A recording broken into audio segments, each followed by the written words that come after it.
عورت کا سب سے قیمتی زیور اس کا پردہ ہے، اس کی حیا ہے۔ حجاب وہی چادر ہے جو دروازے کے پیچھے جل تو گئی لیکن سیدہ کے سر سے گر نہ سکی۔ اے بنت ہوا، تاج سے بھی زیادہ سجتا ہے حجاب تم پر۔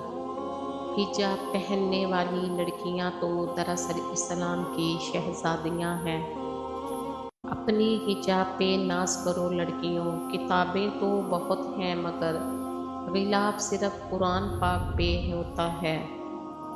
جب آیت حجاب نازل ہوئی تو اس دنیا کے سب سے پاکیزہ خواتین نے اس دنیا کے سب سے پاکیزہ مردوں سے پردہ کیا۔ بات صرف 1.5 گز کے حجاب کی نہیں اور 4 گز کے عبایا کی نہیں، بات تو اس محبت کی ہے جو تمہارے رب کی تم سے ہے۔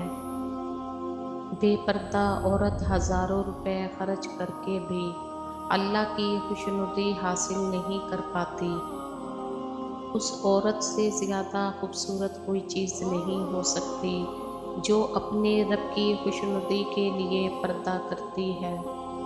کچھ چیزیں اپنی حیا کی وجہ سے انمول ہوتی ہیں، جیسے جنت میں چھپی حور کی حیا، بند سیپ میں چھپی موتی کی حیا، گہرے پانی میں چھپی گوہر کی حیا، کوئلے کی کان میں چھپی ہیرے کی حیا، آنکھ میں چھپے آنسو کی حیا، پردے میں لپٹی عورت کی حیا۔ سا یہ پڑھا ہے پرانی کتاب میں، حسن محفوظ رہتا ہے حجاب میں۔ عورت کی میت کو نامحرم نہیں دیکھ سکتا تو زندہ عورت کس جواز کے تحت بے پردہ گھومتی ہے؟ بات کڑوی ضرور مگر قابل غور ہے۔ عورت کا پردہ کرنا شہید کے خون سے بھی افضل ہے۔